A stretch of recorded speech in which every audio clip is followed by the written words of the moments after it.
Finally पोकोले चाहिँ global रूपमा चाहिँ अर्को एउटा झट्का दिएको छ। पोकोले चाहिँ नेपालमा पनि पोको X3 प्रोको प्राइस जुन लिएको थियो एकदमै राम्रो र बबल प्राइस लिएको थियो भनेपछि अहिले चाहिँ पोकोले चाहिँ आफ्नो पोको M3 प्रो 5G भेरिएन्टको मोबाइल पनि बबल स्पेसिफिकेसनको साथमा चाहिँ बबल प्राइस लिएर आएको छ। प्राइस चाहिँ मलाई चाहिँ एकदमै मन परेको छ है। डिजाइन र लुक्स पनि एकदमै राम्रो रहेको छ। डिस्प्ले पनि वान अफ द बेस्ट नै म भन्न चाहन्छु। उनीहरूले चाहिँ एउटा के टेक्नोलोजीलाई युज गरेको छ जसले गर्दाखेरि चाहिँ हुन त 90 हर्ट्जको यिनीहरूको रिफ्रेश रेट छ, तर चाहिँ डाइनामिक उसको चाहिँ रहेको छ, जुन चाहिँ चेन्ज हुन्छ कि त्यो आफै चाहिँ 30, 50 र 60 मा चाहिँ जान्छ। जुन हिसाबले चाहिँ हामीलाई चाहिन्छ, जुन हिसाबले चाहिँ एप्सहरू चल्छ त्यो हिसाबले चल्छ भनेको चाहिँ गेम भयो चाहिँ 90 हर्ट्जको चाहिँ हामीले चाहिँ स्मुथ रेप देख्न सक्नेछौँ। र साथीहरू एक्चुअली चाहिँ मैले चाहिँ आफ्नो टेक न्युजलाई अलरेडी नै अपलोड गरिसकेको छु। इन्टरनेटको कारणले गर्दाखेरि आज चाहिँ हल्का इन्टरनेट स्लो भएको कारणले चाहिँ अपलोड हुन चाहिँ केही टाइम लागिरहेको छ। त्यही भएर चाहिँ मैले चाहिँ तपाईँहरूले चाहिँ यो छिटेरै अपलोड दिउँ भनेर चाहिँ मैले यो भिडियो बनाएको, किनभने चाहिँ एकदमै बबल स्पेसिफिकेसन रहेको छ। डिस्प्ले साइजको चाहिँ हामीले कुरा गर्ने भने 6.5 इन्चको आइपिएस एलसिडी प्यानल यसमा रहेको छ। तर चाहिँ 90 हर्ट्जको चाहिँ रिफ्रेश रेट रहेको छ भने चाहिँ डाइनामिक स्विच उनीहरूले जुन भनेको छ गोरिल्ला ग्लास 3 को चाहिँ प्रोटेक्सन रहेको छ। रेजुलेसन चाहिँ हामीले चाहिँ फुल एचडी को चाहिँ रेजुलेसन देख्न सक्छौँ, जुन चाहिँ फुल एचडी प्लस चाहिँ कम्पनीले भनेको छ। Processor one of the best processor रहेको छ।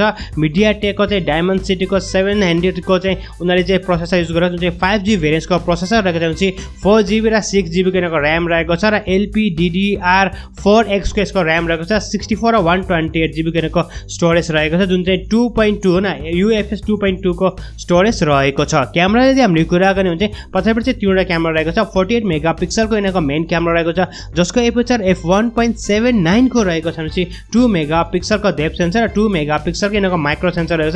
क्यामेरा चाहिँ 5 मेगापिक्सलको दिएको भए एकदमै राम्रो हुन्थ्यो। 2 मेगापिक्सलको चाहिँ खै किन दिएको। फ्रन्ट क्यामेरा चाहिँ हामीले चाहिँ 5 मेगापिक्सलको देख्न सक्छौँ, जसको एपर्चर f2.0 को रहेको छ। त्यो चाहिँ पञ्च होल डिस्प्ले रहेको छ। रेगुलर नम्बर सेन्सरहरू यसमा रहेको छ। यिनीहरू पनि सम्पूर्ण क्यामेराहरूमा चाहिँ एआई टेक्नोलोजीलाई युज गरेका छन्। तपाईँहरूले चाहिँ सजिलो तरिकाले चाहिँ दुईवटा सिमलाई युज गर्न सक्नुहुन्छ। दुईवटै 5G सिमहरू यसमा लाग्छन्, त्यो पनि एकदमै राम्रो गऱ्यो। ब्लुटुथ 5.1 को यसमा सपोर्ट रहेको छ। NFC यसमा रहेको छ। यसको साथै आयर ब्लास्टर पनि रहेको छ। NFC को बारेमा चाहिँ उनीहरूले चाहिँ सिलेक्टेड रिजन मात्र भनेको छ। हेरौँ नेपाली बजारमा चाहिँ कुन चाहिँ भेरिएन्ट्सको आउँछ। र ब्याट्री पनि एकदमै राम्रो रहेको छ। 5000 mAh को यसको ब्याट्री रहेको छ र विथ 18 वाटको चाहिँ फास्ट चार्जिङ सपोर्ट गर्छ। तर पोकोले चाहिँ डब्बाभित्र चाहिँ 22.5 वाटको चाहिँ चार्जिङ एडेप्टर दिन्छ भनेको छ। यो चाहिँ बबाल लाग्यो क्या मलाई। 22 वाटको चाहिँ चार्जिङ एडेप्टर उनीहरूले दिइरहेको छ। यसको साथसाथै यदि हामीले यिनीहरूको कलरको कुरा गऱ्यो भने तपाईँलाई थाहा नै छ पोकोको चाहिँ तीनवटा कलर हुन्छ, जुन चाहिँ ब्लू, येलो र ब्ल्याक कलर चाहिँ उनीहरूले चाहिँ लन्च गरेको छन्। So let's talk about the biggest thing भनेको चाहिँ यिनीहरूको प्राइस है। अब चाहिँ युरोप मार्केटमा चाहिँ उनीहरूले चाहिँ अलरेडी नै लन्च गरिसकेको छ र युरोपको बारेमा त तपाईँहरूलाई थाहा नै छ। युरोपमा चाहिँ प्राइभेसी पोलिसीले गर्दाखेरि चाहिँ मोबाइलको प्राइसहरू चाहिँ हाई हुन्छ, तर पनि हामीले चाहिँ त्यही प्राइसलाई चाहिँ कन्भर्ट गर्ने हो भने के 4GB र 64GB स्टोरेजको प्राइस चाहिँ नेपाली बजारमा चाहिँ 27,000 रुपियाँ हुने सक्ने सम्भावना रहेको छ, जुन चाहिँ 25 चाहिँ हुन्छ जस्तो मलाई लाग्छ।